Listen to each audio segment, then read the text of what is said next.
itu juga terkait dengan apakah kita perlu melakukan self-citation atau tidak. Nah, self-citation itu jelek kalau misalkan kita hanya ingin menambah-nambah citation kita.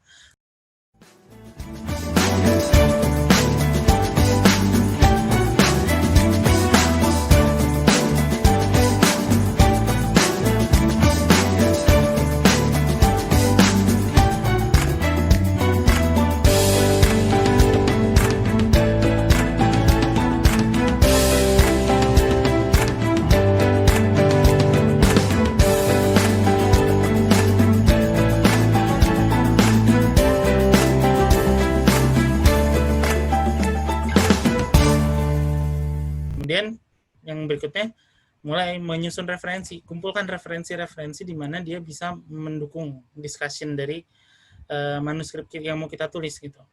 Nah, referensi yang harus kita kumpulkan adalah yang relevan, baik itu secara topik atau misalkan argumen-argumennya, karena kita kan menyusun discussion gitu. Jadi jangan menyusun referensi itu di akhir, susunlah dari awal gitu. Kita kumpulkan semua manuskrip atau publikasi yang udah ada dan harus relatif update gitu. Kita lihat jurnal-jurnal terbaru di topik yang kita sedang tulis itu apa gitu. Tetapi bukan berarti kita harus membuang jurnal-jurnal tua terbitan 100 tahun lalu.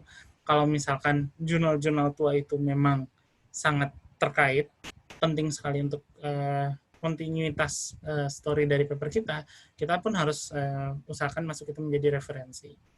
Dan referensi itu harus publish paper gitu dan accessible. Jadi bukan referensi laporan atau misalkan laporan praktikumnya si A kita tulis di referensi di jurnal, itu tidak proper gitu. Atau misalkan website mana yang istilahnya tidak, website itu tidak selalu ada di situ gitu. Kalaupun mau ambil dari online, kita harus menulis kapan tanggal kita lihat di situnya.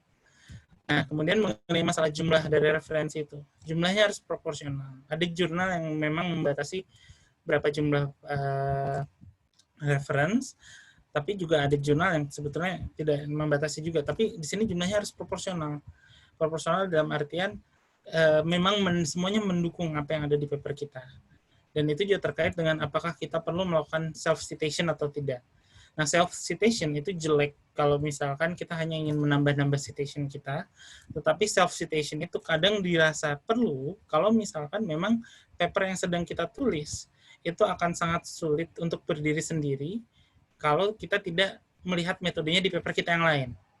Jadi kita harus bersikap wise dalam menentukan self-citation. Nah, kemudian dalam hal menyusun ini kita juga harus melihat apakah kita memilih-milih teman, paper-paper yang istilahnya teman kita, atau kita juga memasukin juga paper-paper yang dari grup yang sifatnya enemy dari kita. Kenapa? Karena jujur aja, editor, kalau misalkan kita tidak mensuggest reviewernya siapa, hal yang akan mereka lakukan berikutnya adalah mencari reviewer dari reference list yang kita susun. Seperti itu.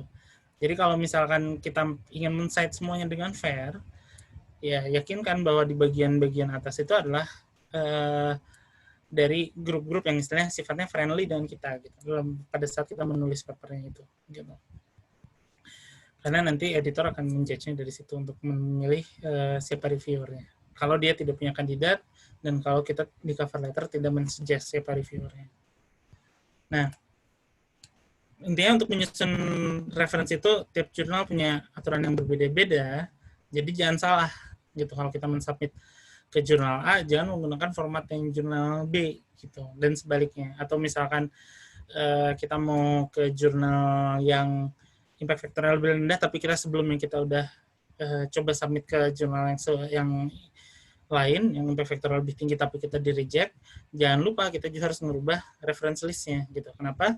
Karena kadang bisa jadi nanti manuskrip kita jatuh ke reviewer yang sama. Gitu. Dan dia bisa melihat, oh ini kan udah saya reject. Gitu. Seperti itu. Nah, kemudian gunakan reference manager, baik yang berbayar, misalkan EndNote, tapi yang gratisan pun banyak, kayak Mendeley, Zotero, supaya kita bisa runtut menyusun reference list-nya, sekaligus kita bisa mengkoleksi paper itu gitu dengan baik, gitu. Mengkurasi artikel-artikel atau reference list yang kita punya. Nah,